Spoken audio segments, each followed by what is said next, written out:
Hey everybody, it's Galmadex, and welcome back to some more Magic Arena, and today we're going to be playing another traditional draft of Murders at Karlov Manor. Without further ado, let's get into our Pack 1 Pick 1. We've got a sweet rare with Teysa, Opulent Oligarch.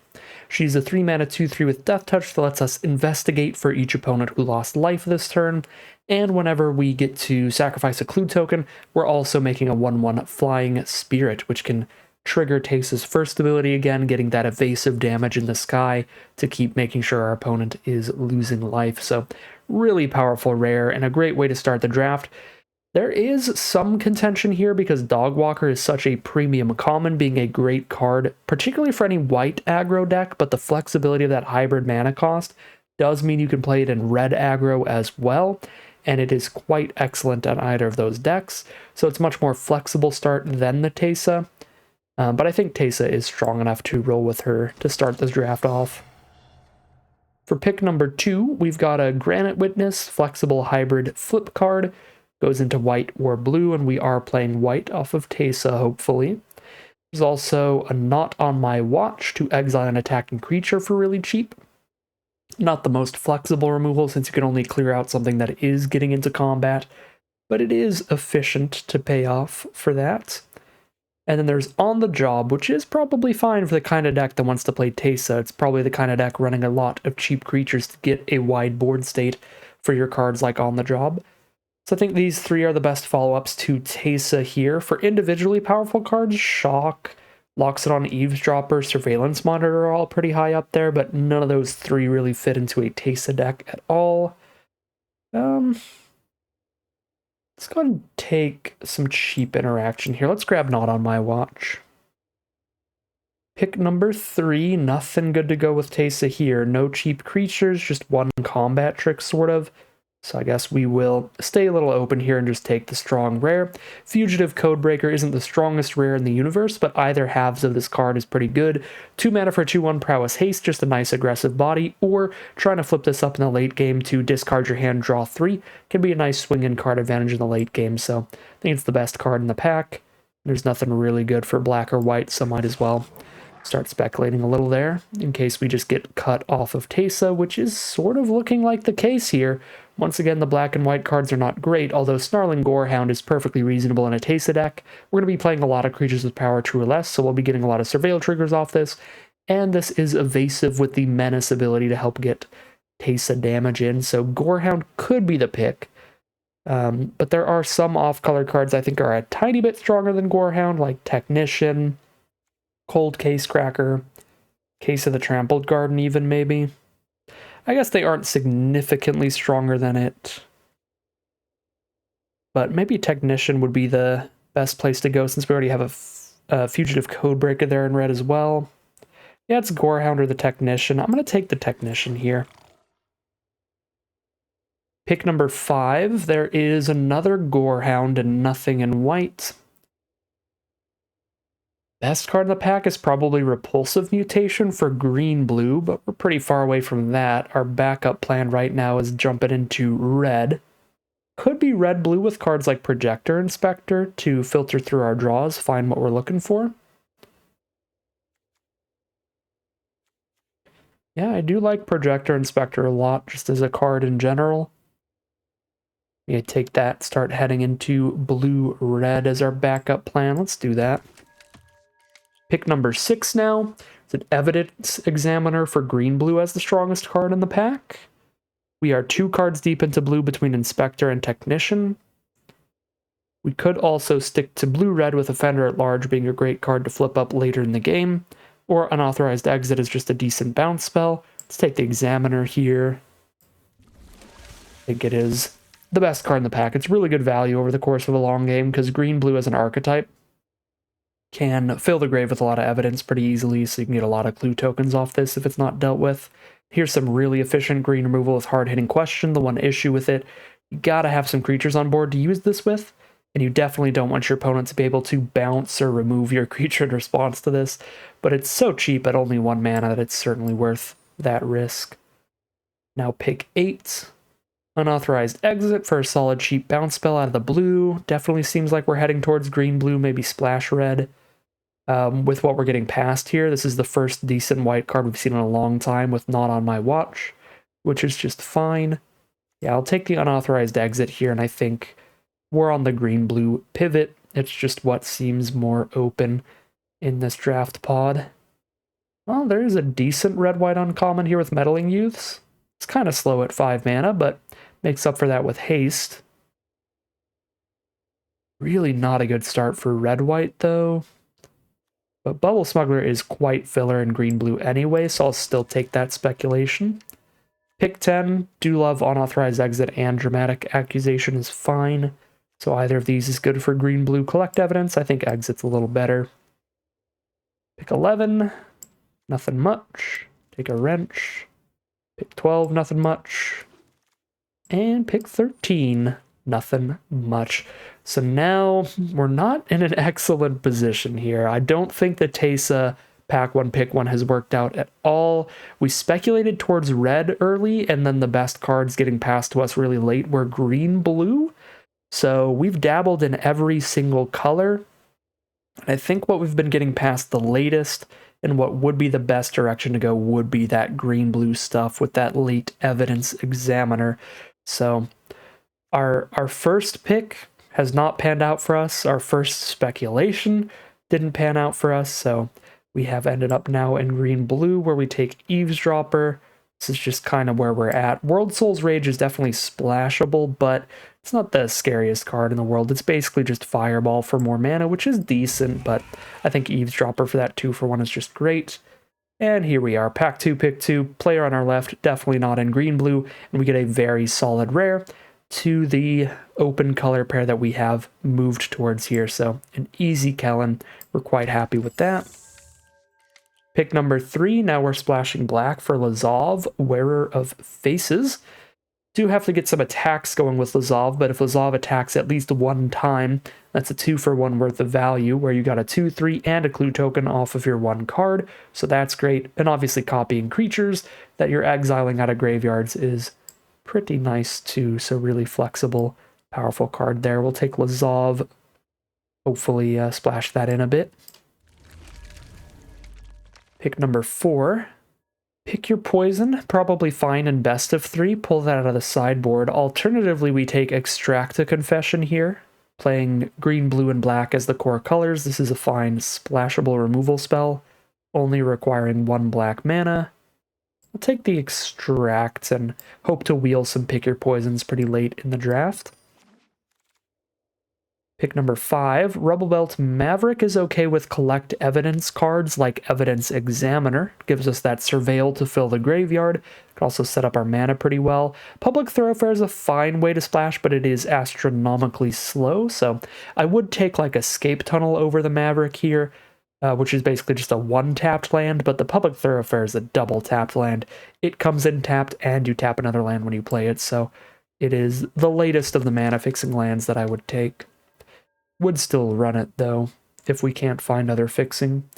Pick number 6, Riftburst Hellion is probably fine here. Just gives us a big 6/7 finisher in the late game. That's also a 3-mana 2/2 to trade off with early. That's fine. Pick number 7, Gravestone Strider. Pretty mediocre fixing, but it is fixing nonetheless for our green-blue black pile. Just looking like where we're at. Maybe even splash the Teysa in, I guess, if we get enough great fixing. Pick number 8, there's a Murder. That is double black, so it's a pretty difficult splash. Hustle Bustle's just not good for this deck. Case of the Gorgon's Kiss is just not good, period. It's way too narrow. Branch isn't good. I guess we take that Pick Your Poison sideboard material. So, let's see what we got here.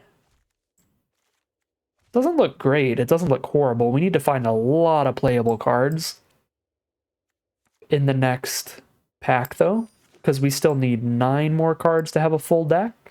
Another Pick Your Poison, but we can take a Sudden Setback since it's more main deckable. But yeah, I mean, this looks like a fine, pretty average green-blue splashing some other stuff deck. So green-blue splash black here. The Technician is a hybrid double blue to flip up. we will take the Thoroughfare at this point. You do take them once it gets nice and late, like this. All right. I'm not gonna lie, I'm not the most happy with how this draft has ended up. I would have loved for Black-White to be open, but we just have not seen anything but very mediocre cards to try to actually play a Tesa deck. I think we are in the correct color pair. Just would have liked to be in there a little earlier so I don't have to scrap for playables by the end of this pack. It is what it is. And then obviously opening up an off-color Mythic is a pretty sad way to end off the draft too, so what could he do about it? I think this is our best position to be in. Now we just take Dramatic Accusation for on-color mediocre removal, or we splash in a Makeshift Binding because it is just that good. It's just that much better than Accusation that it might be worth the splash. Currently with just one Strider and one Thoroughfare, our splashing is not great. So I will take the Accusation. We don't have any of those flip-up disguise cards that find a basic, or the Topiary Panthers that you can land cycle for a basic, so I think we have to just go for the more mediocre, but on-color removal with Accusation. Well, here we go. I guess we get double Kellen, because the player on our left and the player on our right are both not in green-blue. So, I mean, we found the open lane. We'll see how well we get paid off for it here, grabbing our second Kellen. Maybe we'll get nothing but great playables out of this final pack. That would be nice. Definitely up the power of our deck if we can do so. Pack 3, pick 3. Well, yeah, so much for that. This pack is just not that strong for anybody. Blue-white and red-white would be very happy with this Perimeter Enforcer, but I think that's the only particularly good card. I guess we're fine with another Projector Inspector. We have 7 detectives. This will be our 8th. It's a fine way to dig through your deck and just trade off early. It's an okay card for us. Pack 3, pick 4. Combine Chrysalis. Sack a token to make a 4/4 Flying Beast? That's interesting. I mean, we only have 3-4 Investigate cards. I would like to have more token producers for this before I go deep on it, but that's a cool card. It's really cheap removal with hard-hitting question. There's great fixing with Escape Tunnel. I think I'd take the Escape Tunnel fixing, but there are very interesting alternative options there. So I'm a little sad about that one. Pick 5. Mediocre flips, or a fine 2-drop for keeping us alive for a bit. We'll take the Inspector to grind out the game. Alright, well, yeah, green is quite open, seeing a pick 6 killer among us. 4/4 and 2 1/1s for 5 mana is just an excellent deal, and certainly goes into this deck. Pick number 7 now. We are splashing a little black. I guess we could splash in a Whipcracker. Normally don't love splashing for 2-drops, and here I am splashing for 2 of them, but I think both the Whipcracker and the Lazav are good enough that they'll still be pretty impactful if we don't play them till turn 5 or later. In the right matchup, like we might cut Whipcracker if our opponent has like no tokens, but if our opponent has tokens, then just slapping down a Whipcracker turn 5 or 6 or something should be fine. Take a Vengeful Creeper here. I'm not going to try to go full Insidious Roots. I think it's a bit late for that. We do have a little bit of Collect Evidence with the Evidence Examiner, the Inspector, but I don't think enough to go deep on that, so rather just take Vengeful Creeper, which is a great late-game finisher to flip up. Gives you main deck Artifact Enchantment removal as well. Some nonsense that I'm probably not going to play for the sideboard. And rare draft here. Nonsense we probably won't play for the sideboard.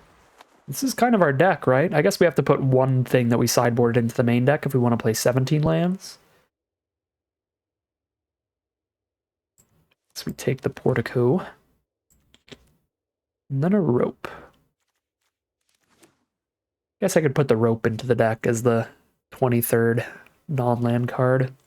I think it's super great though. So what do we have in the sideboard? Anything worth putting in here? I mean, I am very sad to not have seen any of the Panthers you can land cycle or any of the Gardeners you can flip up for basics. So I just think, with only really the lands and a Gravestone Strider, we just don't have the mana base to support a double splash here. splashing for black and splashing for white, having to hit both of our splash colors to play this Teysa. Like, yes, we have the Portico, but it's still going to be inconsistent to hit both of our splash colors in the same game to get the Teysa down. Yeah, I mean, it's a little sad. I mean, we are close, but I just don't think we're there. Of one Strider for the only non-land fixing. Yeah, no, I don't think we get there. I don't think we play the Portico. Just take a peek at the deck, see if there's anything we want to throw in over a rope. 14 creatures, 9 non-creatures. Well, all we're doing here is maybe swapping rope out. +1, +2 reach. 3 mana to equip. Yeah, this is the weakest equipment. Maybe just throw in another random disguise creature like the Scoundrel. What was our non-creatures we're looking at? Nothing great for green, blue, or black. We could play an 18th land. We do have a 6 mana flip, another 6 mana flip. 2 for the adventure +4 to cast is kind of a lot of mana too, but in terms of being able to do something with our cards, our curve is kind of low for just getting the initial payment out of all these going. I don't think we need an 18th. Let's drop rope. And so we'll just put in the... I could main deck 1 pick your poison. Might not be the worst in the world in this format. I think I'll still main deck just another random disguise creature over the pick your poison, but we'll see how it plays out. In the future games, maybe it is correct to just main deck 1 pick your poison and see how it works out in game 1 and make your changes in future games. Yeah, not in love with this draft, but really just not in love with this this seat in this draft pod. I don't think we could have ended up with a deck that was significantly better than this. So I don't hate how it's ended up. I just not the biggest fan, for sure. This is kind of what we got. We're going to adjust the mana base first, but then we'll call it a deck. So first off, we don't need a mountain. We have 12 blue, 12 green, 4 black. So that is 6/6/2 right now. And we have 2 swamps, an escape tunnel, and a thoroughfare. So 4 black sources plus Strider to help a little bit. I think that's fine. What is more important, green or blue? I don't think either of those colors actually help us find another color, although blue gives us the projector inspectors, so arguably it does. We have a double blue flip off Technician, which is a earlier flip than the double green flip off of the Hellion. And then Scoundrel is slightly easier to flip than Hellion because we do have a couple random swamps in here, so this is slightly easier than a flip that's only double green, so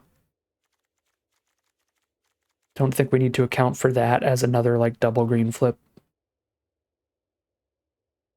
It's a double blue setback. Green does have our cheaper cards with Maverick into Inspector. None of these cards are that great anyway, though, and then all the 3-drops, a lot of them are colorless. It's weird, because usually it's so easy to just throw in another forest as the last land to add to the deck, because your forests give you your Nervous Gardeners for fixing, and your forests give you your Topiary Panthers for fixing, but they don't here. There is no green fixing in this deck anyway. So I actually feel like maybe blue is just more important. It gives us Surveilling, and it gives us Draw plus Discard. So I'm going to put in the 7th island over the 7th forest if they're exactly even on the number of cards in each color, which they are. So, all right, 7/6/2, and then 2 of anything. We'll call it a deck here. All right, here's a look at our final deck list for today. A pretty medium green-blue splashy pile of cards. We don't have the greatest, most quick curve in the universe, but we are okay at defending ourselves with some 2-mana 1/3s to get some blocks in, as well as some cheap interaction, bouncing some stuff early, maybe countering a spell. Once we get to 3 mana, we're consistently slamming down 2/2s with disguise cards. We've got 4 different disguise cards to slam down. We've also got some projector inspectors to help set up our draws while trading off early. Once we hit the late game, that's where we hope to come ahead in card advantage with multiple ways to investigate and play a creature off 1 card with 2 copies of Kellen, a Loxodon Eavesdropper, and just some big 2 or 3 for ones with like a Killer Among Us as well to get a super wide board. So kind of a weird, grindy, mid-rangey deck here. Survive the early game, then flip big stuff or draw a bunch of cards off investigating. It's pretty average, pretty mediocre. The double Kellen helps it quite a bit, and we've got a little black splash to get a Lazov in here as well as another potential investigation card draw kind of engine. So see how it all plays out for us as we head into the gameplay. Here we are on the play for game 1. Got a turn 2 Lazov and we just get rolling. Won't be able to copy anything from a grave for a while, but it's still worth it to just start investigating all over the place.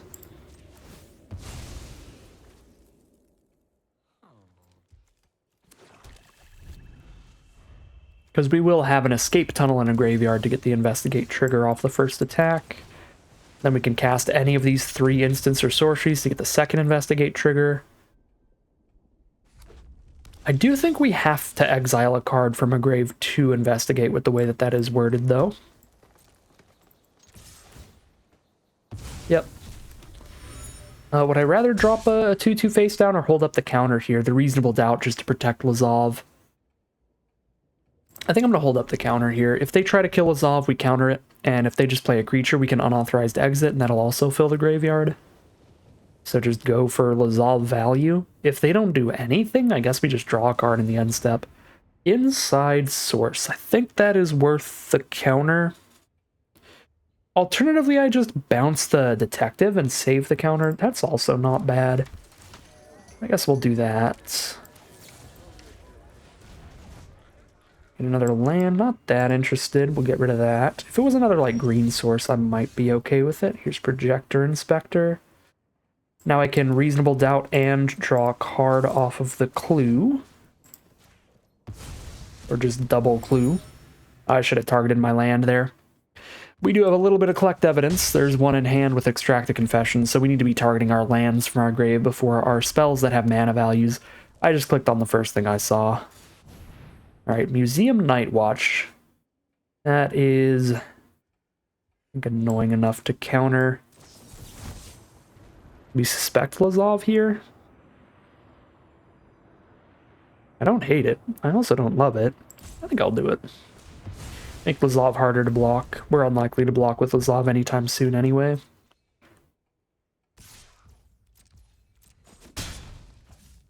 Draw a card.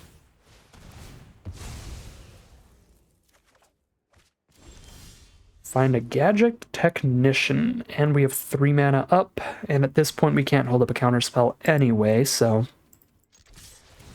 we will do that. I guess I have 4 mana up, actually, so I could play a 3/3 Death Touch just face up.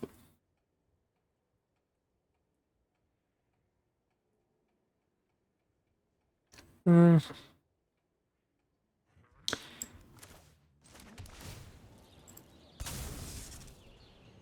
think I'd rather get the Technician down, so we can get a wider, larger board state next turn. 3/2 plus a 1/1 flyer. And I could still do that, just hard casting it next turn. That would be an option. So we are just against the nuts Boros over here. They've got the Inside Source, the War Leader's Call. Museum Night Watch is not bad. Knife isn't great, but Boros is usually heavily contested enough. You do have to run some filler like that in the deck. Could Extract a Confession just to get in with everybody. Don't really want to do that to just an Inside Source. I'll just trade with that. So send on in. This time I'll exile the correct card and just hit a land. We are so far ahead in card advantage right now off of this Lazov, it's wild. Got 3 more clue tokens on board, we've already cracked 1. Okay. Do say we Projector Inspector here. By an unauthorized exit. I will ditch a land. I don't think it's that necessary to flip up the Scoundrel at this point of the game. They've got an empty board. I guess the extra mana just to crack more clues wouldn't be bad. I like having multiple ways to clear out blockers and just keep the pressure on their life total, give them less opportunities to draw into something crazy. Alright, drop a face down, shoot us for 1 thanks to War Leader's Call, and drop another face down. Can extract the Confession on one of these, then the other one is still around to trade into Inspector, but then they can't double block Lazov. So they have like no good blocks. This is fine by me.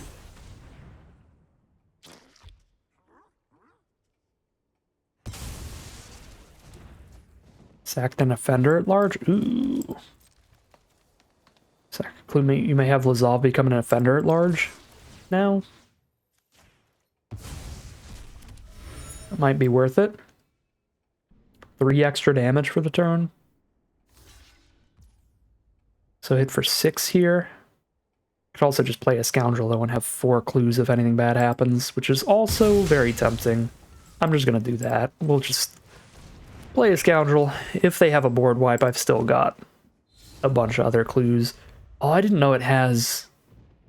The Indestructible ability works on Enter the Battlefields as well. I guess I should have just pre-commented that on the 3-2. That would not have been bad. I think I've literally never put this in a deck before. The Rakish Scoundrel is not the greatest either halves of the card. Playing it as the 3-3 or playing it as the 2-2 trying to flip it, it's both pretty slow.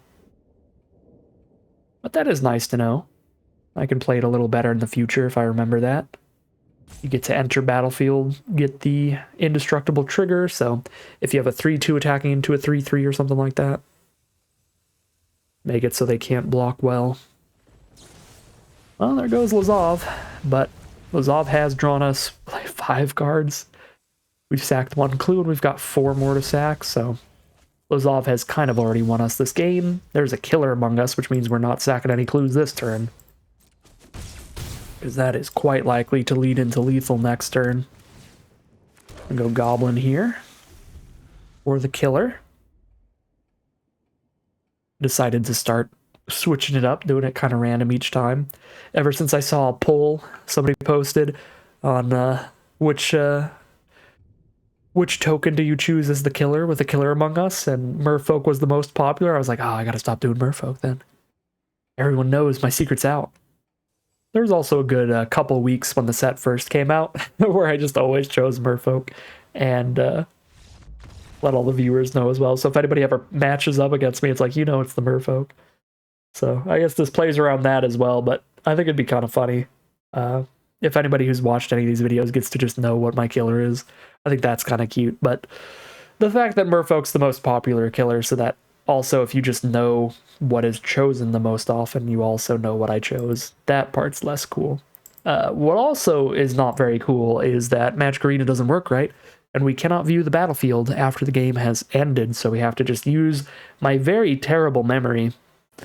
Again, I really hope this is fixed by the time the Arena Open Day 2 hits, because if it is not, I am going to have to get a notepad, because it is going to be best 2 out of 3 drafts for Day 2, and those are really competitive. It's really important to try to keep in mind what your opponent had in their deck, what you should be sideboarding in and out. Did we see crazy artifacts, enchantments, or creatures with flying? We did see a War Leader's Anthem thing. So that is a potential addition, the Pick Your Poison, to deal with that. The problem is that's the only card that we saw that this would do anything to.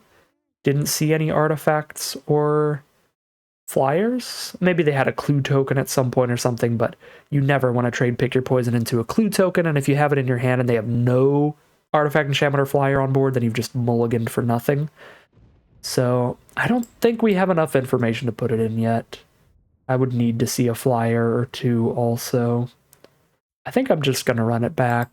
My memory is not good enough for this. Here we are for game 2 with a very solid hand. We do start things off at turn 2, not as explosively as we did the first time. I mean, turn 2 Lazov is probably our best turn 2 play possible in this deck. But getting the Evidence Examiner ready is pretty nice as well. It's kind of awkward without the Topiary Panthers to fill that evidence, but we've got the Projector Inspector to work on it. And there's a Kellen now, too. We might even just tail the Suspect on turn 2, get an additional land that turn so we can play a turn 3 Kellen. if we draw into a land next turn, that might be worth the consideration there. Pretty nuts draw, turning a solid opener into a really explosive one. Oh, you know what I could have considered for the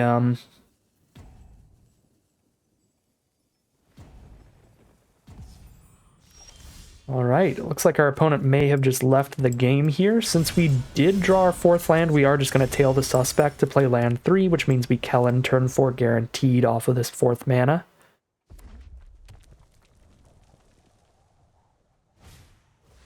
There's a Dog Walker for the 3/1 Vigilance. And here's a Kellen. They have to show me a makeshift binding specifically to kill this. If we see a makeshift binding, then that is a great reason to bring Pick Your Poison in, because that is now 2 very good enchantments to blow up with it. They do have the makeshift binding, alright. That is sad for us, for sure. Still had a great start here, still got a clue token off of that whole exchange. Could drop an Eavesdropper now, get another. Could also Projector Inspector to start filling the grave for the Evidence Examiner, as well as look for more mana. Kind of like the Projector Inspector option.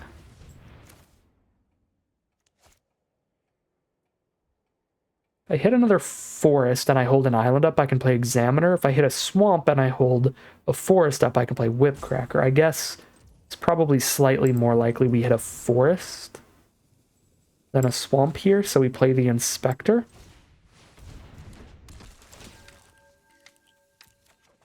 Perfect. And now we ditch something big enough for Evidence Examiner, so probably the Hellion. Gonna be a while from a flip. Could ditch the Whipcracker, but then I don't get to investigate again here. I guess I don't really need to investigate again right now. It would just be nice additional value. But it's always possible. This is a detective, so we'll draw a card, discard a card again, so it is possible we ditch another, like, 2-drop here. Let's see.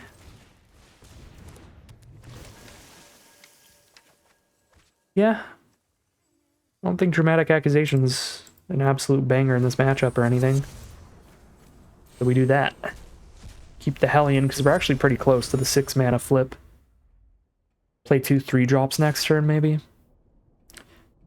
Oh, I should probably preserve my life total here. We've already gotten good Examiner value. Gotten 1 clue off of it at least. It'll be a while till we get another, especially if they follow up with a Griffknot tracker. That makes me feel very good about my trade. A reasonable doubt, so I can drop the Hellion and hold up the counter spell, and if we don't need to do it, then we can draw the card off of a clue. Pretty happy with this position.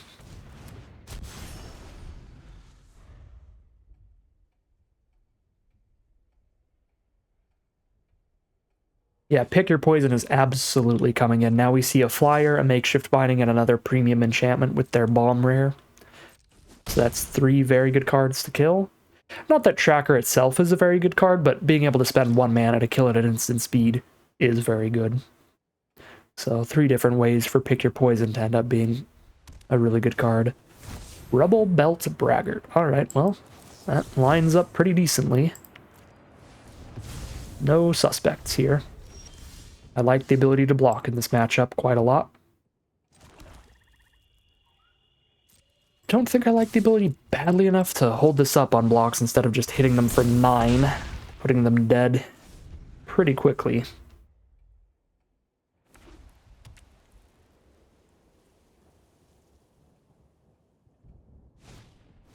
Another Griffknot tracker, sure. We go down to 11 here, and if we get very scared, we can hold off the 6/7 blocker, but I imagine we're going to keep jamming on in. 6 damage on board, even if they have like an on-the-job here, it's going to be not like a million damage. We have 6 mana up, so I can't play Eavesdropper and Inspector. I could play Eavesdropper and sack a clue. It's likely the line, because this is a detective as well for the Inspector, so Eavesdropper, draw, discard. See if we want to just ditch the Thoroughfare, maybe. Do this. Yeah. If we don't end up ditching Thoroughfare, then we can play it and sack a clue, which is also fine. Sudden setback. That's pretty big. Bounce one of these to try to find lethal. Yeah, I mean, we didn't hit an untapped land to go land Inspector, which is why we didn't want to play Thoroughfare just yet, or crack a clue just yet. It also means maybe I ditch Inspector here to play Thoroughfare and crack a clue for the turn. Yeah, that's fine.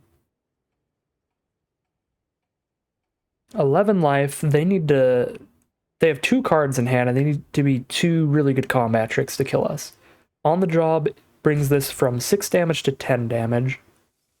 So I guess if they have an on the job, they only need on the job plus another trick. The second trick doesn't have to be any good. But if they have like a +3 trick and a +2 trick, that also gets there, 6 + 5. Yeah, I guess any 2 combat tricks kind of kills us, doesn't it? So we gotta just desperately hope that's not what the 2 cards in hand is here. Maybe we even have to play around it. Maybe we even have to hold the 6-7 back. Yeah, if they don't kill the 6-7, we're still really likely to kill them next turn if I don't attack, and this way we don't die to double combat trick. Now it's gotta be like cheap removal double combat trick, so they have to have 2 really good cards in hand and top deck something. Helix is pretty big here. That is significant breathing room, going up to 13, taking no damage off that attack. Alright, they've got no combat tricks though, so they don't attack at all. Riftburst Hellion just holds the fort, and we're happy with it. Oh right, Krenko's just the nuts against clue tokens. Oh shoot. Kind of forgot about that. These drogs are dog poop. They're out of red mana now. That means I can sack one of these clues without worrying about getting got for doing so. So we definitely sack a clue now. If I had remembered Krenko's ability, we probably still should have sacked the clue since they only had the 1 red mana up anyway. Wow, sick draws? This doesn't trigger on our 3rd draw for turn. We know they don't have combat tricks in hand. They have to top deck into something now. And if they do, I can just put it back on top of their library. They have 10 power on the board, so they don't kill us on the crackback if I counter whatever they do. So we just send in, holding up sudden setback to try to win us this game. 3-2 and a 1-1 here. It's going to be better to counter their top deck or to win this fight. That's the question. At 11 life, it's probably better to just win this fight. 11 life is plenty against the 6 power they're going to have left on board. Yeah, let's win this fight. Oh, I could have set back the binding. Kind of sweet in the future. Keep that in mind. Set back the binding in their end step to try to win the game. That is a thing. I crack this clue while Krenko doesn't do anything.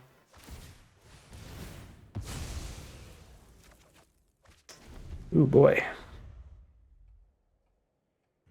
If they offer the trade, we'll trade Eavesdropper for Krenko, because they don't pair up super nicely. Where we keep giving them a goblin if we keep trying to use Eavesdropper off clues. They top deck the on the job here. Kind of gross. Nope, just Galvanize to keep Krenko around. Sure, that's fine. We go to 8. There's a Scoundrel. Do we have the 9 mana?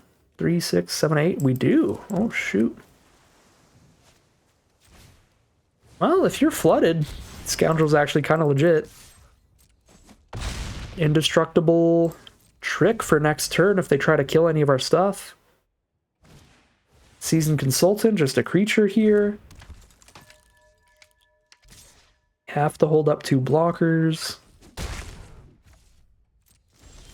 They have to chump both these attackers now, which leaves them with 1 turn to top deck into a combat trick to kill us. And if they don't, they die.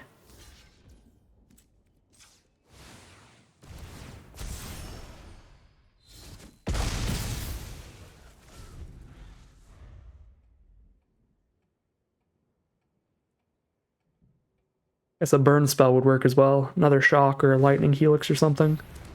Night Watch does not kill us. Wow, these draws. But it does trade into the Scoundrel and leave them with a 2/2. I could attack with only Hellion, but then I'm dead to them top decking removal or a combat trick. Because they can chump Hellion with Night Watch and have 5 power on their board, just kill Scoundrel and kill me. So I think it's better to send in both so we clear their board so it's just a 2/2. Still kind of die to removal, because then I have nothing on the board anymore, but I don't literally just instantly die to removal. I've got to turn to top deck into something this way.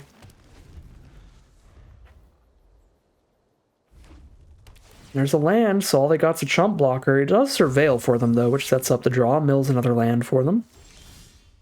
Gravestone Strider. It's not nothing. Any 1-power creature is enough to kill them. So, not bad.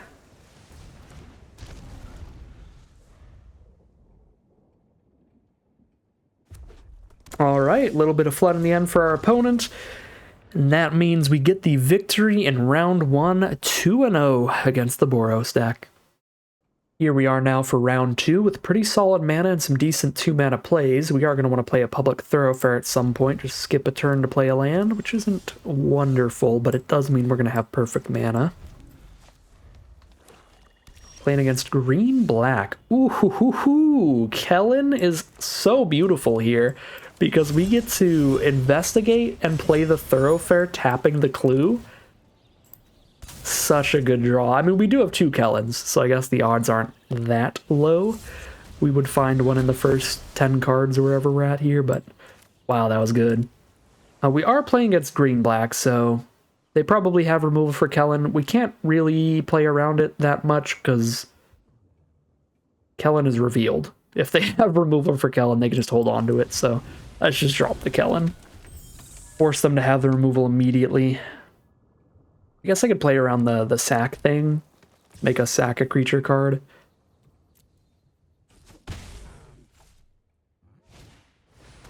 Alright, that is not the removal for Kellen, and now we get to blow up their clue token. Get rid of some card draw for our opponent here. Actually Whipcracker their clue instead, but then my 2 mana doesn't do anything, because Kellen blows up our own clue to draw the card. I guess it depends on if we draw into something, if that'll be worth it, but I won't know if I draw into something until I attack with Kellen and blow up my own clues. So that's kind of awkward. Let's gamble on it. Let's try to hit a land by cracking our own clue.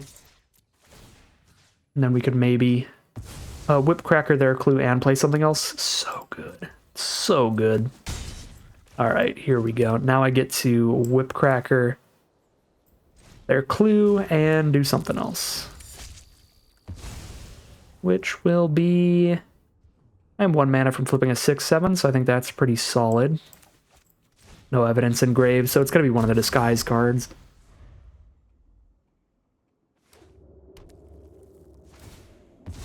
Here's an escape tunnel to find a splash, maybe. Yep. Find a plains, so green, black, white from our opponent. Some gorgeous lands from Wilds of Eldraine over there.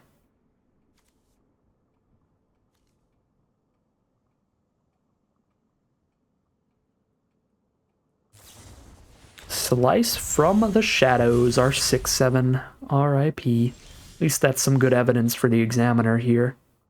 And because I do get to sack my clues for free, Let's drop this so we get the beginning at combat trigger.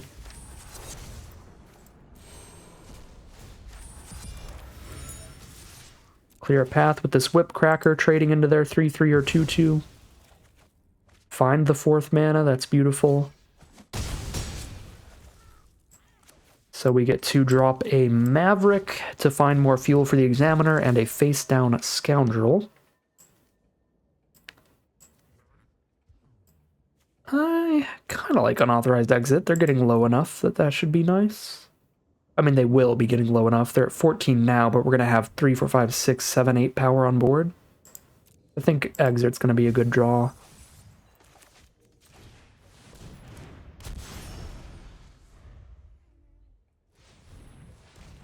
Unless they board wipe me here.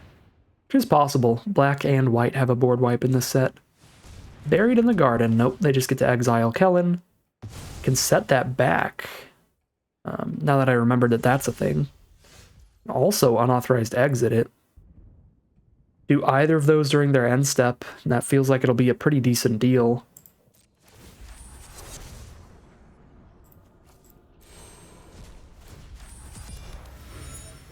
I suppose first I need to just flip up the Scoundrel and win a fight here if they try to block.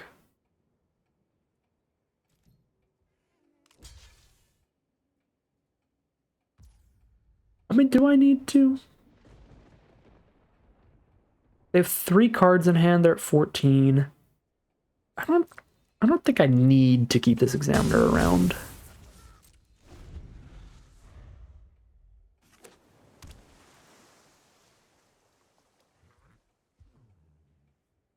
I can cast Setback and Unauthorized Exit here. They have 6 out of 7 lands. That lets them play the additional and play one off the top. I'm gonna set that back. That's scary enough. Just slow that down. Kellen only blows up artifacts, not enchantments. Which is why we can't just like save Kellen and then blow up the case.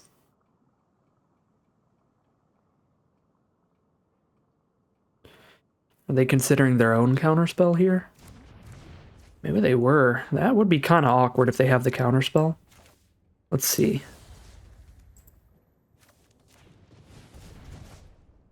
Looks like a no to me.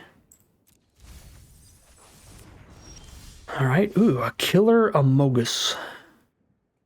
So Indestructible doesn't matter against their exile removal, so we're just going to play a Killer Among Us here. Depending on what we draw. Bitugazi Inspector. Yeah, I don't have the mana to play the Killer and the Inspector, so just the Killer. And there's the concession from our opponent. We start off round 2, a 1-0. They do have a Buried in the Garden and a Case of the Locked Hothouse, so I think Pick Your Poison should be fine. They only need 1 or 2 other cards for it to hit, for it to be consistent enough to run in the deck. That's about it. Is there anything that looked really bad here to swap out? Don't think so. There's nothing I really disliked here. Creeper's another way to blow up an artifact enchantments. That's nice. Maybe Technician. Maybe Scoundrel. One of the random disguise cards. I guess Whipcracker's not insane or anything.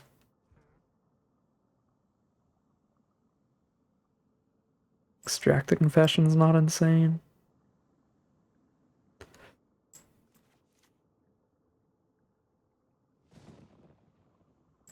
Accusation seemed pretty slow.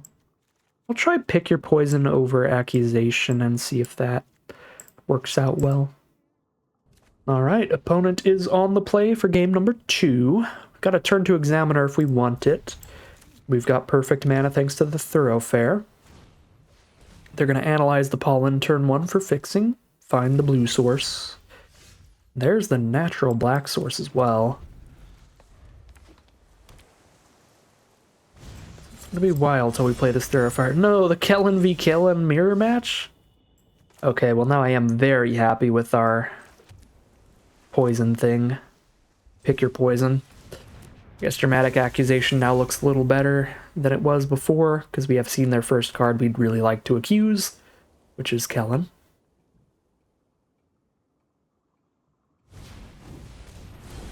Yep. Might just be the reverse of last game. We're just gonna get domed by Kellen before we can do much. We're certainly not putting a Strider on the board against Kellen, where Kellen just blows up the Strider for free.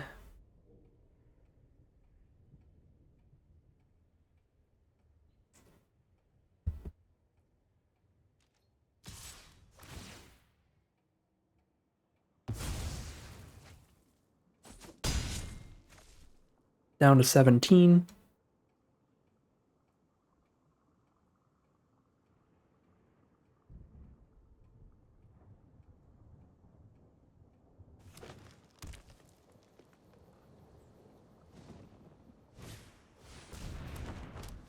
Oh god, and they have one of the scariest rares in the whole set. Cryptic Cloak. No, Cryptic Coat is the name. Not very easy to beat that card. It's a 3/2 unblockable, and even if you kill that, they get to put the coat back in their hand and keep replaying it and get more unblockables and 2/2s and stuff. This is probably my least favorite card in the format. It is a huge groan test for me. Now we just Eavesdropper and they blow up our clue. That's all we have here, really.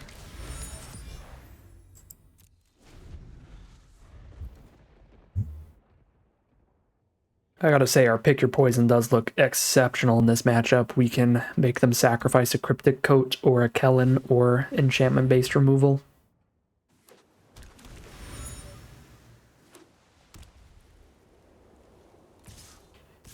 This game looks pretty unwinnable, though.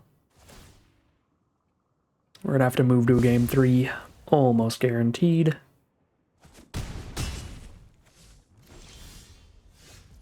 And there is the Pick Your Poison, but they have the mana to just save Cryptic Coat from it anyway, so all I can do is kill Kellen with it, which is still good, but it's not enough with 3 lands and a Strider in hand. Just do not have the action to win a game here. To really turn things around at all.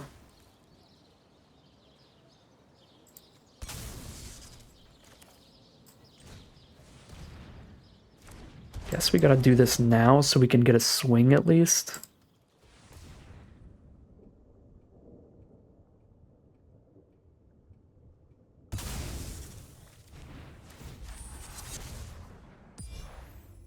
Come on in, everybody. 11 life. I'm on a 4-turn clock from the unblockable creature alone.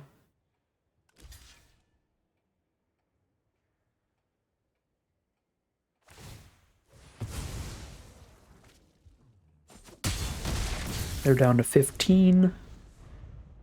Still got 4 more cards in their hand.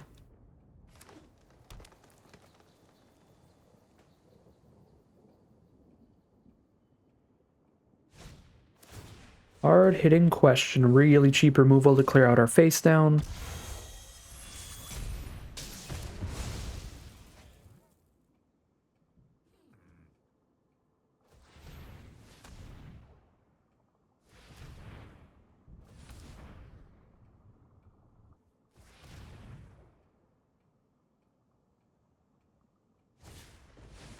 And they've got that premium removal with Buried in the Garden again. So there goes Eavesdropper, and we're sitting here with a 1/3 dying to Cryptic Coat. It's an entire army in a can. They can keep making more 2/2s off that. Now. Surveil is helpful, potentially. I mean, Kellen doesn't have a chance of killing the coat at all, because by the time Kellen can attack, they know it's coming, and they can just hold up a blue and 1. Yeah, no, I mean, even with these draws, this game isn't winnable. I don't think there's anything we can draw that's better than Kellen, though. Maybe better than Lazov. I think we're supposed to keep it. I just think we die anyway.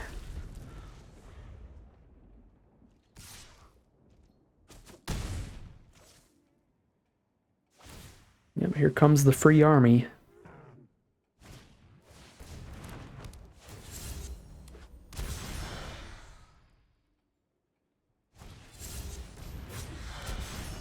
Yep.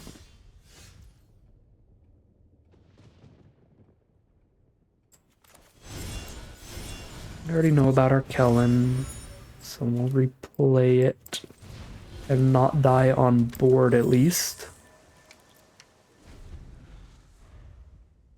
They have to do something to kill us this turn. Could be almost anything, but they do have to do something. Combat trick their unblockable creature, flip something up. Sure, force a terrible Kellen block. Doesn't kill us this turn, but is still awful.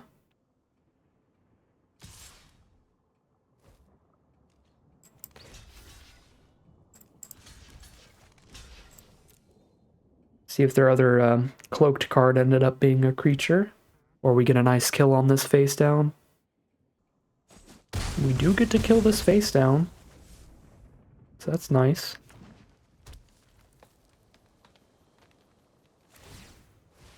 Yeah, pick up, replay the coat, more free tutus.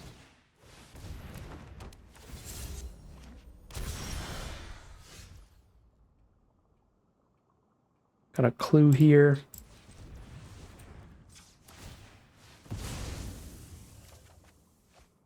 That is another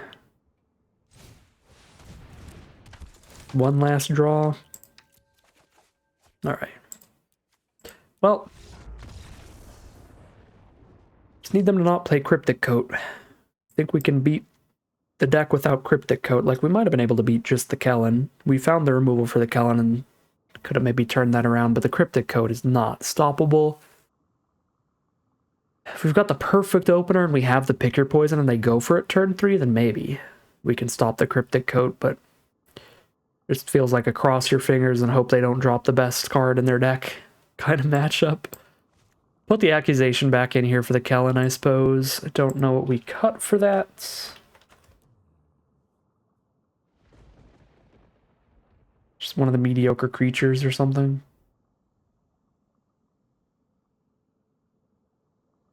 I'm on I'm on 41 cards because I just put something in that I was going to cut something for. Never mind. I was going to say, have I been on 41 cards the whole time? No, I have not.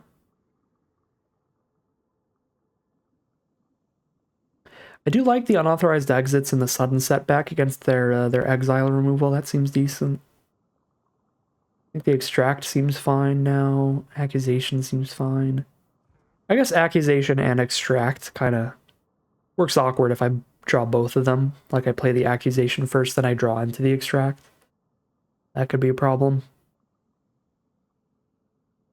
I just drop the Gravestone Strider and just hope for good mana by default.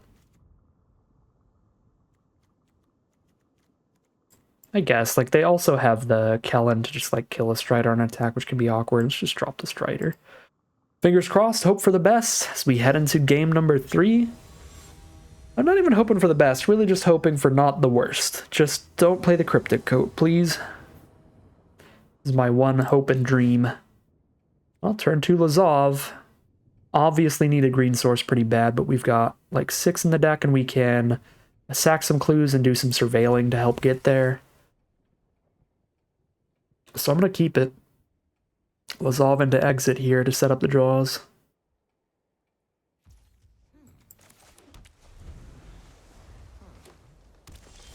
There we go. Perfect draw. Legitimately perfect draw. Didn't even have to surveil yet. They're going nice and slow, starting with a public thoroughfare there. Here's a Kellen. Which is kind of awkward because I don't have the 4th land if I want to just use Kellen's Adventure. I do have to exile a card from a grave to investigate, and I can't put a card in a grave right now, so... yeah, unless I bounce my own Lazov, in which case I don't get to attack anyway, so here we are, I guess. Just hit for 2. No investigate. I will get the Kellen clue out of the way, though.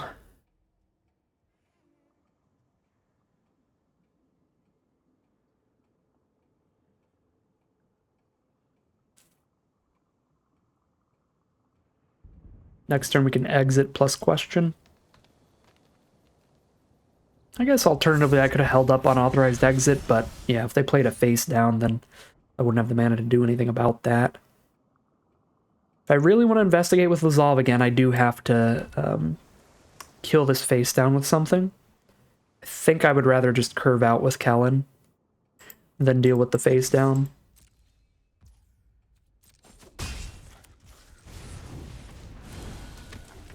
I can only deal with one of these two cards, and they're both pretty scary. Kellen, obviously, the more important card, but Lazov's still going to be good if all they can do is kill Kellen.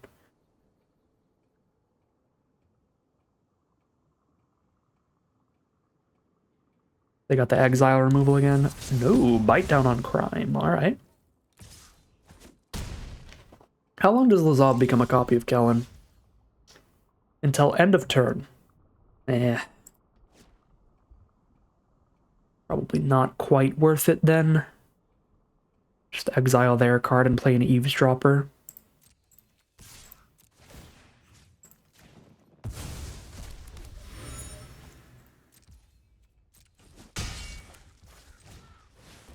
I guess now that I have a bunch of clues, I could sack a clue pre-combat to make Lazov a Kellen, get a Vigilant attack in, and sack another clue. Whenever I want to just draw a bunch of cards, that could be fine. There's their own Eavesdropper. They've got 1 mana up here, so it has to be hard-hitting question. They're going to kill my Eavesdropper with theirs. Okay, so now I've got a really nice turn with the whole Kellen combo thing going on. Draw a bunch of cards, question their Eavesdropper. Alternatively, I just play a 5/5, but in order to attack with Lazov here, I have to do the clue thing. So let's do the clue thing. Oh wait, no, I would have needed to exile Kellen first. So I need to wait till I declare an attack, right? When it attacks, exile Kellen, then make this a copy of Kellen. Yeah, so I guess I don't get to do the double clue thing then. But I can still hard-hitting question post-combat, still get my attack off. Clear out their Eavesdropper, play a face-down creeper this turn. I guess I am 1 mana away from questioning the Eavesdropper and doing the clue and playing a face-down. Alright, well, we still attack, take a Kellen.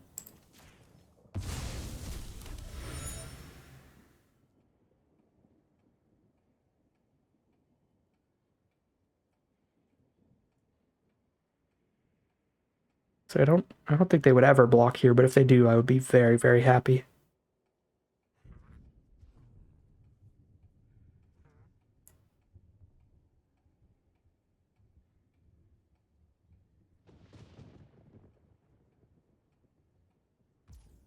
All right. So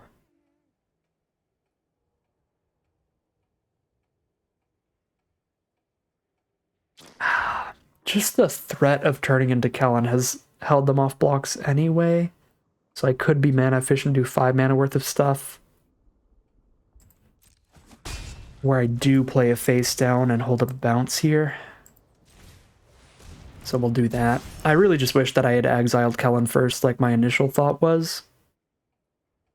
Because yeah, I wasn't going to get the attack trigger on Kellen because I exiled their bite down first. We should have exiled Kellen first, and that turn would have been much better. Getting the Vigilance attack out with Kellen, getting the draw 2 off of the clues. But at this point, since we're not getting the Kellen trigger anyway, I think I would rather hold up the mana here. Alright, they're going to crack their clue for the Eavesdropper.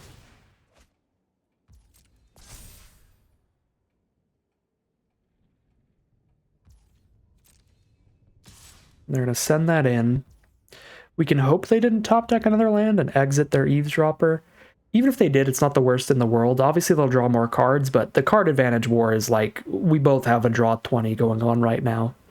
Like, both players are going to have an extreme amount of card advantage no matter what happens.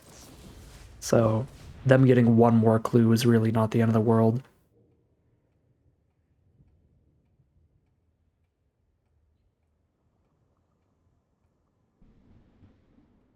And if they don't have the 4th untapped land here, this is going to be incredibly good.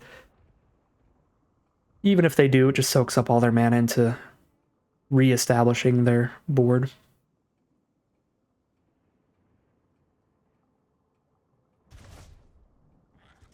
Oh, hello. I'm sure our opponent's going to be very excited to see that.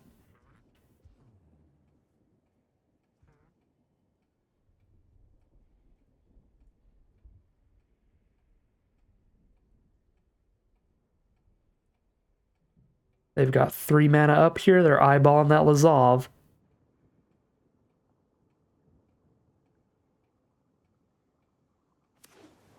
Enchantment-based removal it, please. That is not enchantment-based removal, dang.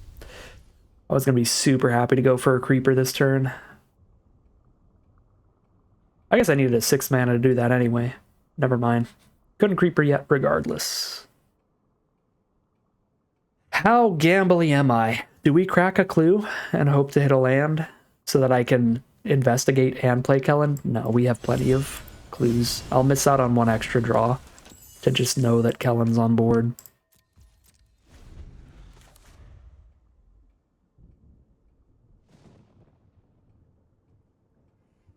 Don't have more removal. Already doubled up. Coerce the kill. Ugh. Basic land, basic land, basic land, basic land.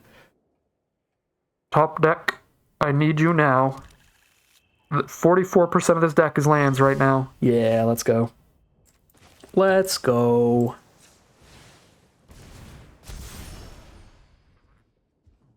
Give me that back. And now I boop.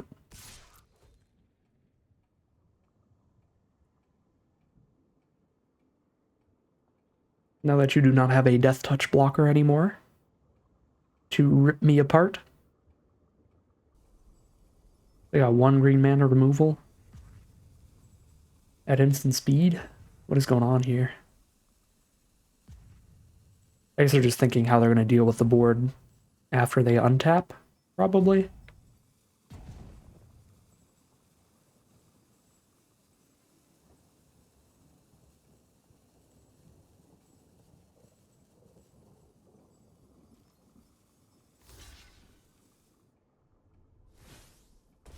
Chump and flip Gardener. Find plains. Here comes the next enchantment-based removal spell. The green-white buried in the garden now. Now we pray for pick your poison.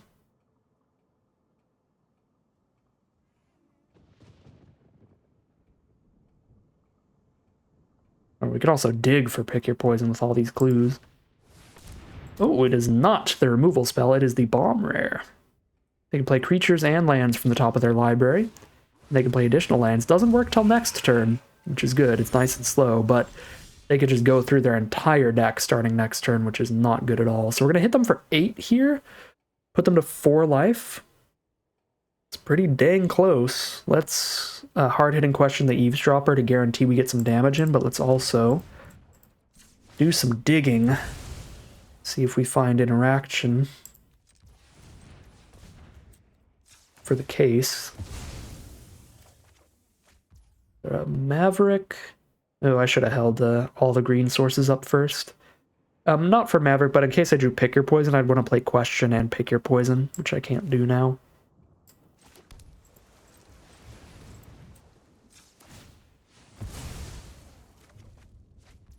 Extract the Confession. Not bad at all. Clear the Eavesdropper to put them to 4. Get rid of a tiny bit of their card advantage with this clue. Hope the double removal is going to be enough. We extract first and then accusation, because doing it in the other order is terrible. They'll just sacrifice whatever we accused.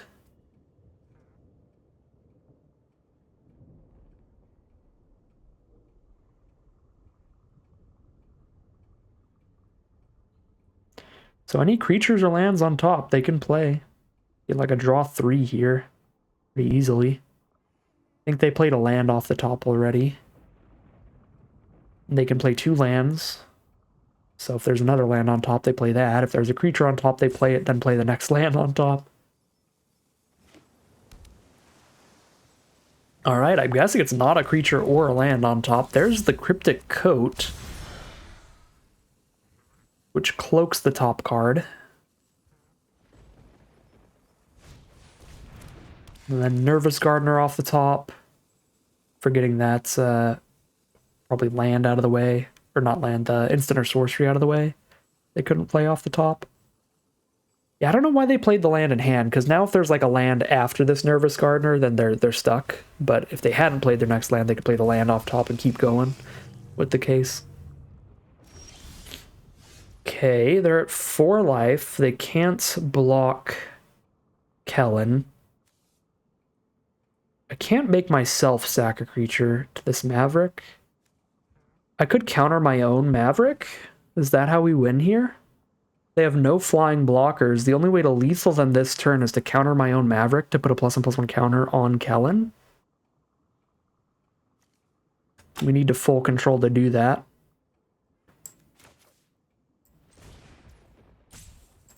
Pay green. Counter Maverick. I guess I could suspect Kellen as well, just in case they had a reach blocker. Pay for that. Resolve. Decline to pay for it, so the Maverick is countered. Now we have a Flying Menace 4 damage creature.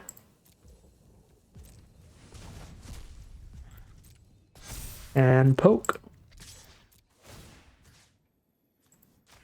Just draw a card. I could kill the coat, but they're just dead, so... There we go.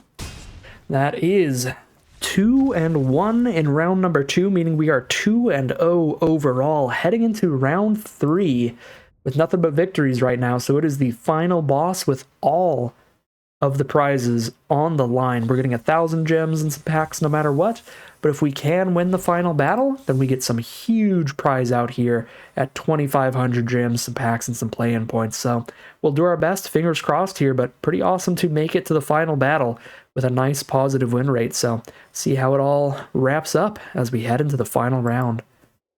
Here we are for the final round. This is our first forced mulligan of the day, so a little rough, but we've had pretty solid openers before this, so balances things out. This hand's pretty decent. We can ditch the Lazov, go 1-3 into the draw and discard into a Killer Among Us as our finisher. Probably the play.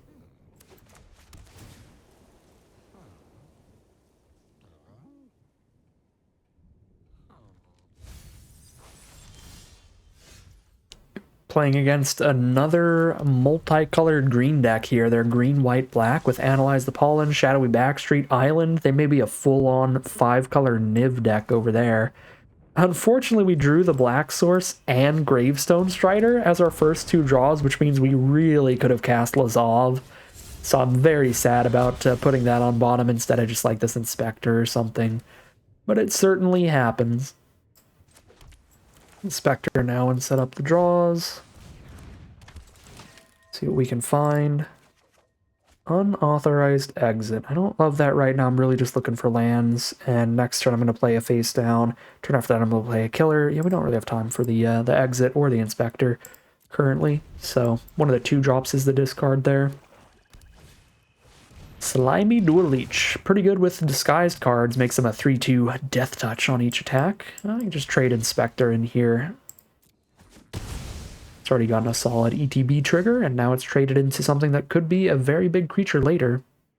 And now we have hit land 5, so we can Creeper now and Killer Among Us next turn. So the Dual Leech can keep buffing itself, which is a 3/4 death touch is already pretty annoying, so that'll keep jamming in.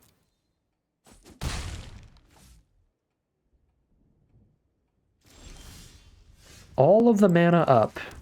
They only have 1 blue source. Don't seem like the most counterspelly deck in the world, but I guess we'll find out here. So we're definitely supposed to just jam this out. By far our best play. Did Goblin last time, so it's human time.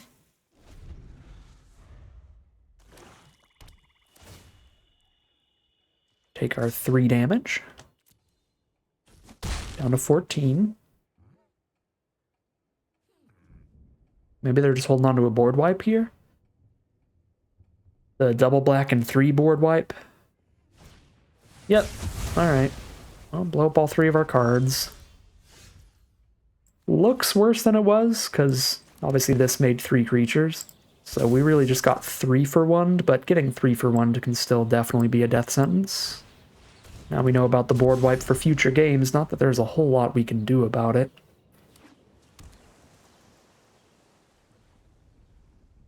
Board wipes just do play really well in this format, because it is a format you really have to commit to the board quite often.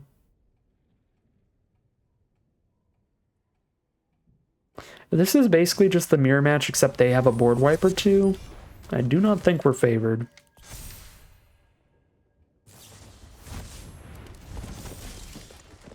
Reanimate the warden and suspect it? Alright, that's cool. Cannot do any blocking on the warden, so that's just going to kill me pretty quick. That's all it is, just 5/5 menace and we die. It's currently the way the game is shaping up. So might as well attack in here, because we just kill the inspector if they block. And if they don't, we hit for 2, and then I get to play my own inspector so that I can set up a double block on the warden pretty soon.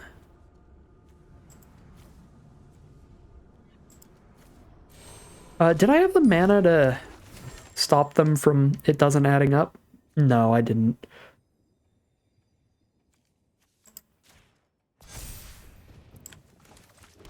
I was going to say, did I actually punt and not stop them from reanimating that thing? But it's like, no, because I basically tapped out for Killer Among Us, then they did the doesn't add up thing.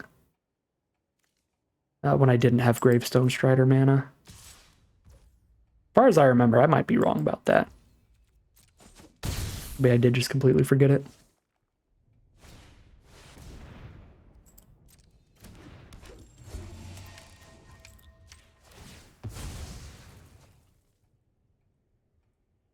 What do I even want here? Probably another green source.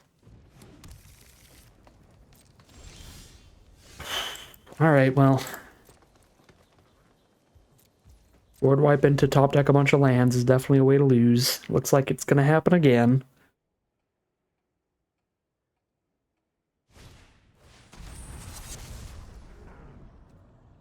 I mean, that's enough. I can't double block the menace anymore. Take 7 now.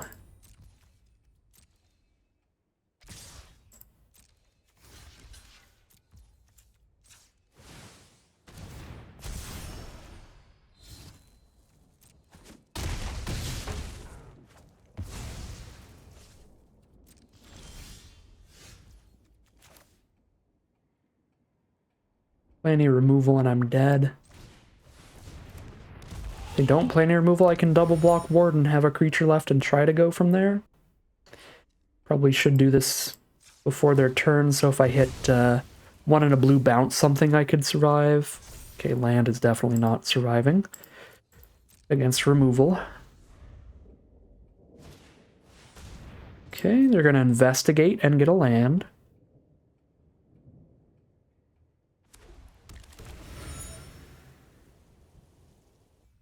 And they're going to pass from there.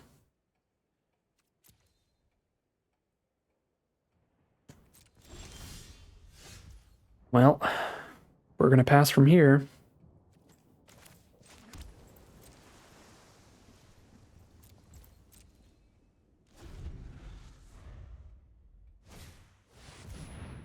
Yikes. Oh my god, this is not a good matchup. Our double Kellen's pretty good, but I think I'd take Ezram and a board wipe over double Kellen.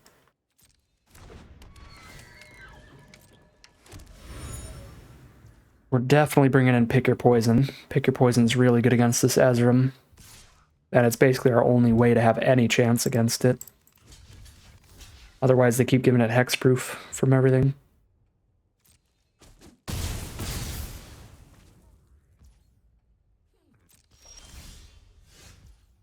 Yep, that doesn't do anything. They just give hexproof and we die. And it would have done something last turn. While it was still on the stack, they couldn't do anything to it, but that's mega dead. Take another peek through the deck before the arena makes the battlefield completely black and we don't get to, so... Yeah, I guess the only card we saw that Pick Your Poison works against is the Ezram, but it's such a big threat that it's probably still worth it. Some graveyard interaction with the doesn't add up. So the Gravestone Strider versus the doesn't add up seems decent. Don't think we take that out.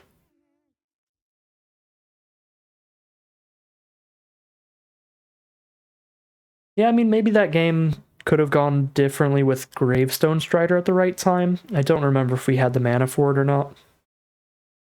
If we did, that was definitely a punt, and we could have survived a bit longer. That Ezram still probably would have taken it from us in the end. But we'll definitely want to leave that in mind. I think it's just the Pick Your Poison here. I mean, we could try to reach block the Ezram, but that doesn't feel like a great idea.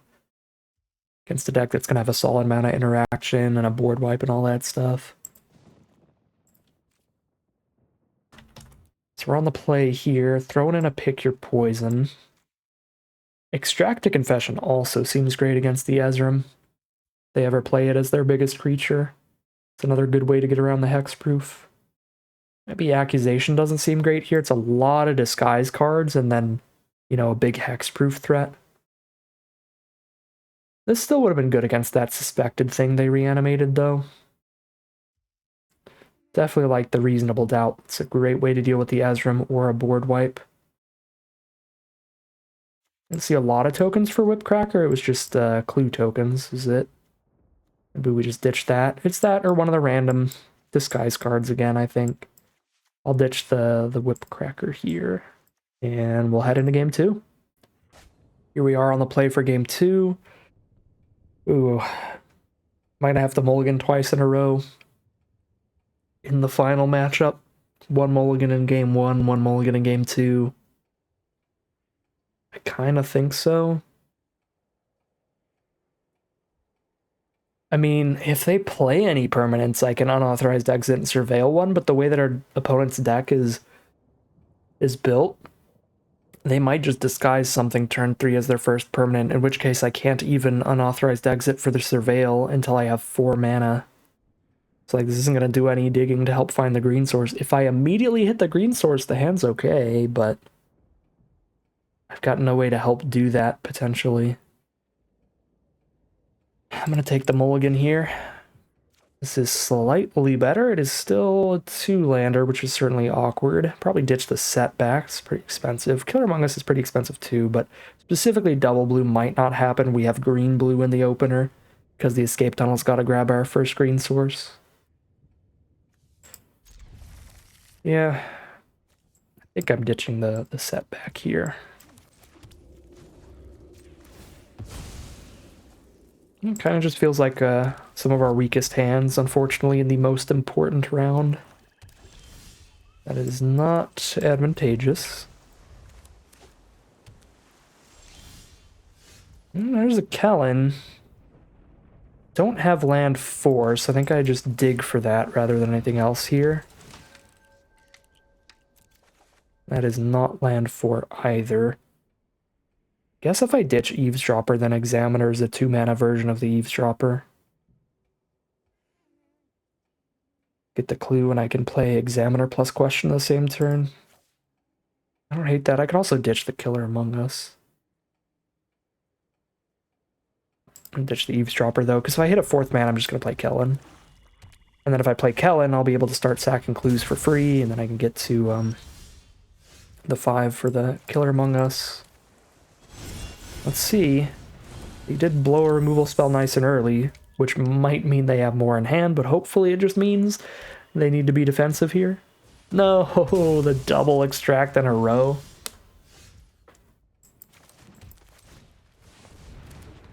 I'll pick human again, because they didn't even get to see what I picked last game anyway.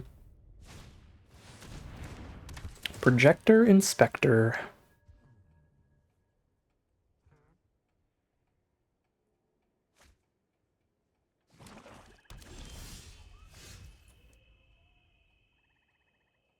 Drop an Evidence Examiner, cast a hard-hitting question, and have unauthorized exit up.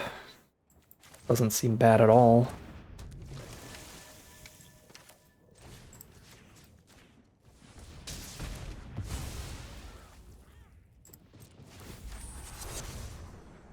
One, two, three, four. Boop.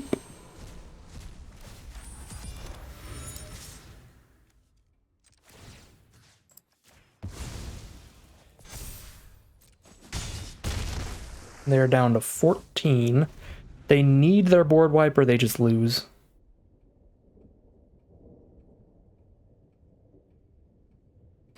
We've set them up to basically just one out here. They have to have exactly the board wipe or they lose this game, and they have exactly the board wipe. Oh, could still keep Evidence Examiner to, wow. Could still keep Evidence Examiner to try to grind out the value and get back in this game. But that is definitely frustrating. The twice in a row deadly cover-up. But the game isn't over thanks to being able to keep the Evidence Examiner.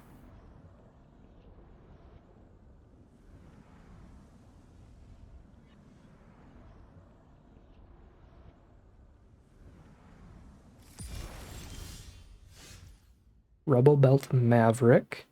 Can crack the clue and play the Examiner and play the Maverick. So let's crack the clue first and see if that changes anything. Probably won't. Yeah, that doesn't change anything.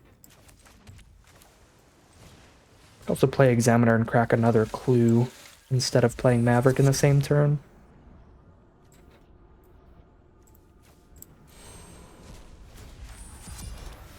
Probably a little better to play Maverick. Find an extract. I don't hate that. They are really far from Ezram this game. But it's still a solid card. Yeah, just clearing out a 2/2 will be decent when we find the black source. Kind of forgot we didn't have the black source. That is a little awkward. Still doing fine. Playing things out slow, but grinding out some decent value to get back in this game.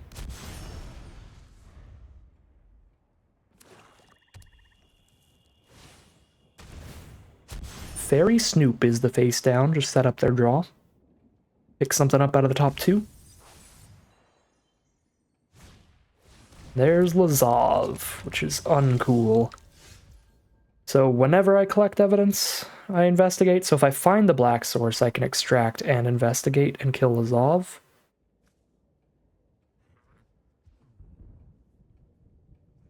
Pray that we find the black source here.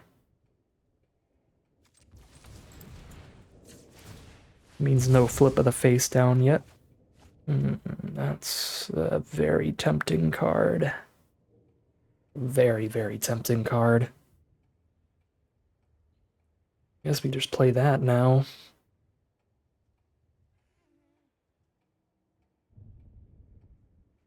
And I could crack a clue and play an inspector for the turn still, which is good.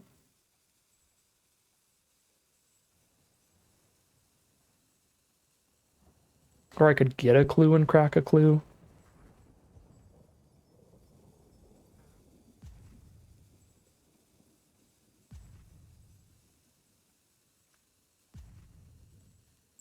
What can they even turn Lazov into? I have no creatures in my grave. They have no creatures in their grave, so Lazov is just a 2/3 on attacks right now. So I just make a 3/3 on blocks.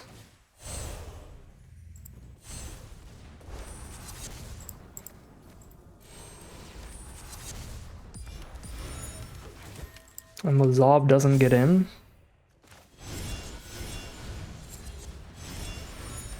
And we just grind out maximum value off of all of our investigation.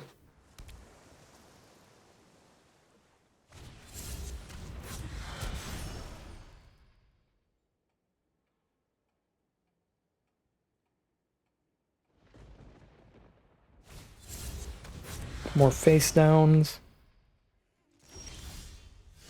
Projector Inspector. I mean, we just play Kellen over that. We 10 mana to play Kellen and hold up the indestructible tricks. That's never going to happen at the current rate.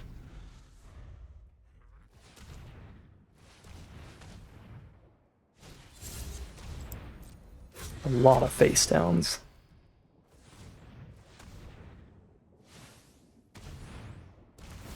Another fairy snoop.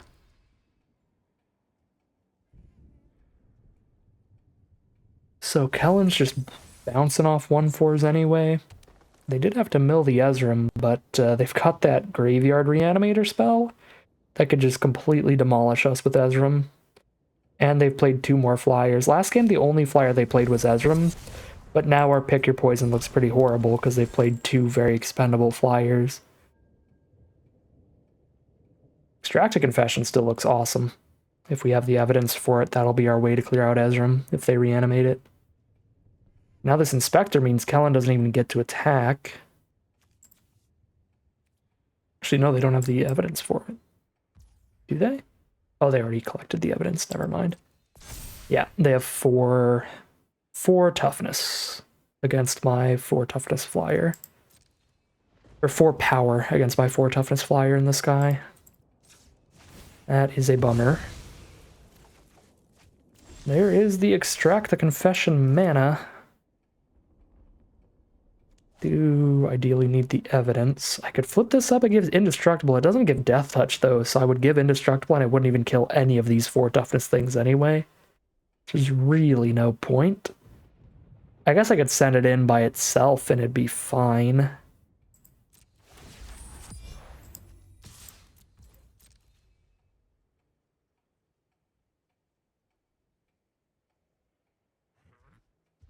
Clear out one of the annoying blockers without losing anything. Or just poke for 3. Just poke for 3. Cool. What do you got, Projector Inspector? Out of land, out of the way. Not bad. Thank you for the support.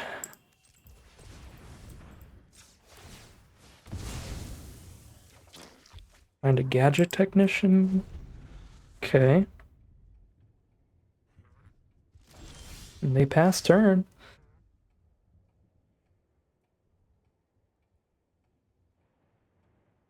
Still got the super annoying 6 mana flip available to us.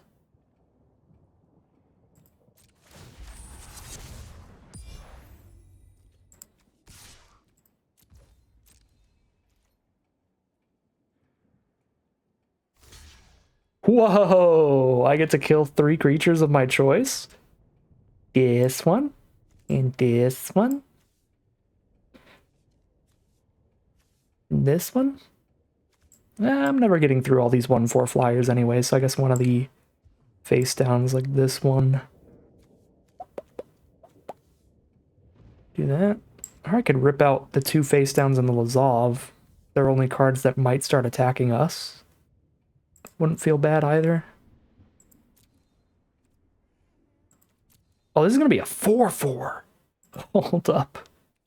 They better have instant speed interaction here. I bet they're going to have instant speed interaction and they'll be fine. But if they don't, this is a good just 4 kill flip.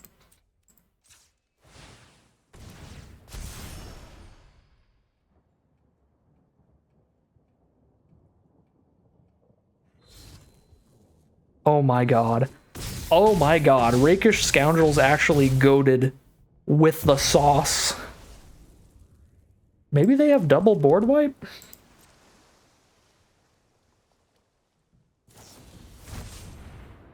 Oh, they do have the Graveyard Recursion for the Ezram. That's horrible.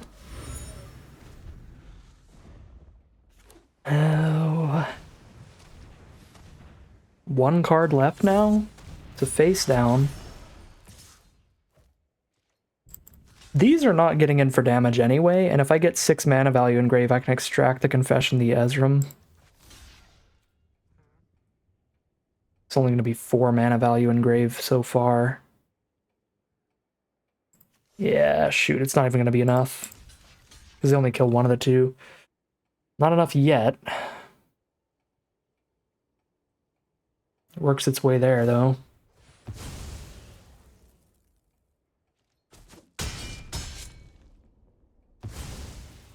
Two more mana value. So if they kill anybody that I attack in with here,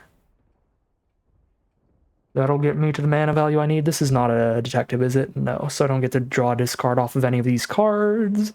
So we send in with Scoundrel and Inspector and hope that 2 mana value worth of creatures dies.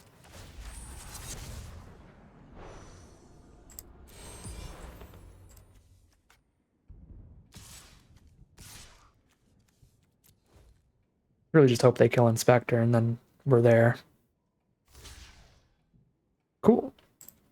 I guess that is a free kill on Inspector, so it's great bait to get the extract.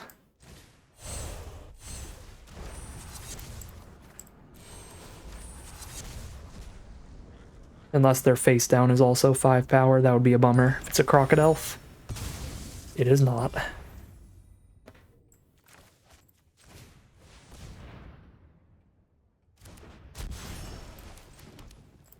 All right. Flip up my face down and draw a card off this clue. Been a long game, but I think we're a bit ahead now. Cold Case Cracker, it's a good one. I think we're still slightly in the lead.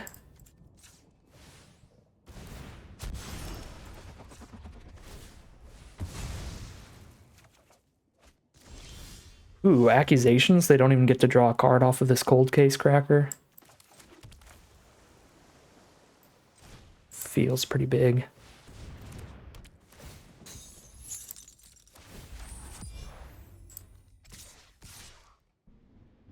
Now I can just double block with the 2/1/4s. The 1/4s are so annoying.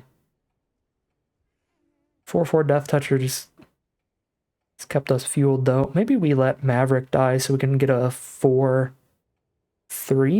A 4/3 body is pretty good here.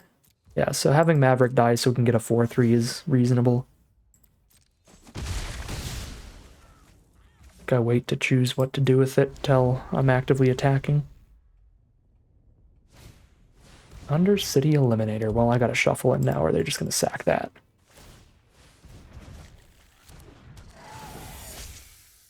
Goodbye, Scoundrel. We tried.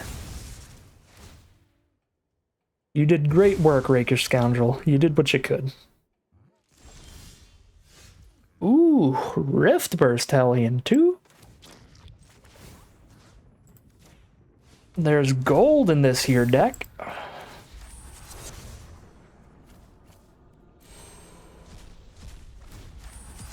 I do need to not mill out. That's probably their biggest out at this point. Mill me out here. What is your face down? What have all these face downs been? It's been a Crowd Control Warden they just couldn't flip.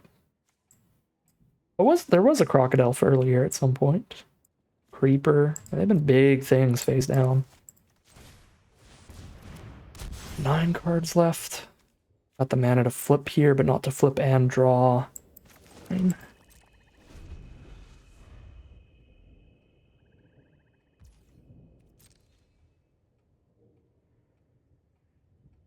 Could flip now, so if I draw on anything, I can afford it. Because 6 mana is a lot. Oh, they're just gonna straight murder my face down anyway. Well, then okay. Can we draw the card? Find Gravestone Strider. You're a bit late. Public Thoroughfare. Oh no. I have 7 cards left. I've got a Vengeful Creeper and a Lazav. 2 unauthorized exits and a Pick Your Poison. There's only 2 lands left out of these 7. I need to hit a good sequence of draws here to kill them before I mill out. But if I don't do any extra clue token drawing, I'm still just going to mill out and lose anyway. Oh, that would be a really sad way to end this one. Let's see. No! There's only 1 land left now. I'd need that land to be the bottom card at this point.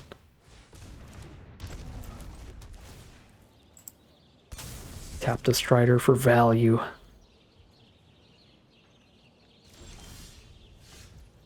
Okay, unauthorized exit is something. Third 10, let's go for it. Woo! Oh my god. Well, now there are 0 lands in the deck. Oh, god dang it. I think with both our lands on top in sequence, we're not gonna kill them fast enough here.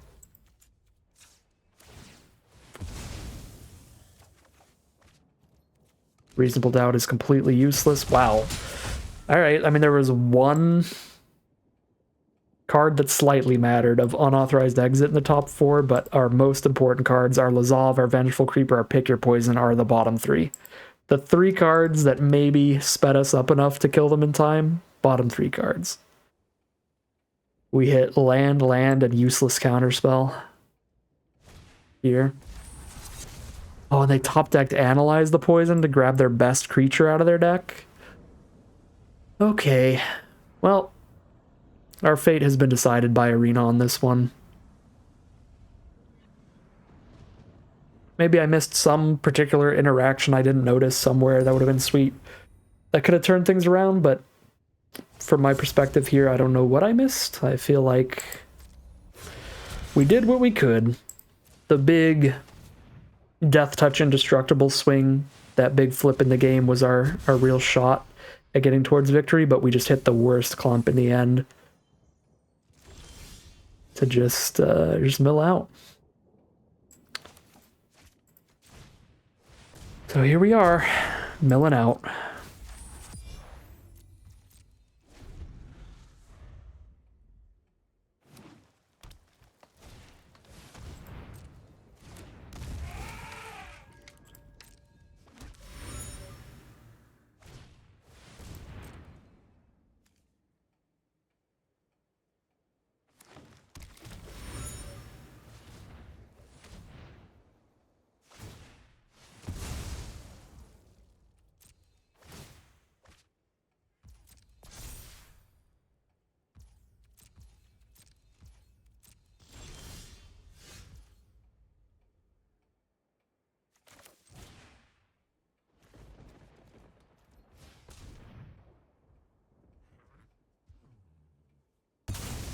They let our face down through, we do win.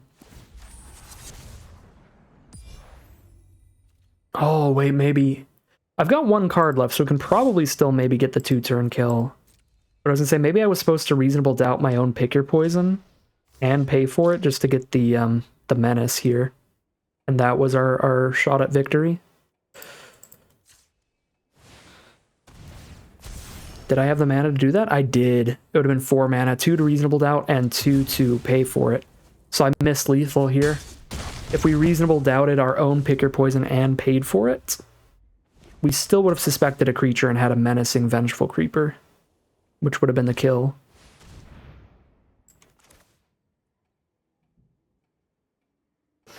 Currently they go block here, survive. Yeah, that's surviving on board, so get the Menace so that it's not surviving on board. They have to double block Creeper and die to these 3 for 4 damage. No! What was our last card again? I don't remember. It was Lazov? No! Miss lethal into the loss here. Yikes. Alright, you got me. Yeah, I didn't see the really clever Reasonable Doubt line there. Well, it is what it is. It still would have gone to a game 3 that we very likely could have lost against the Ezram board wipe deck. That would have been such a cool way to find the lethal, though. Too late now. So 2-1 it is.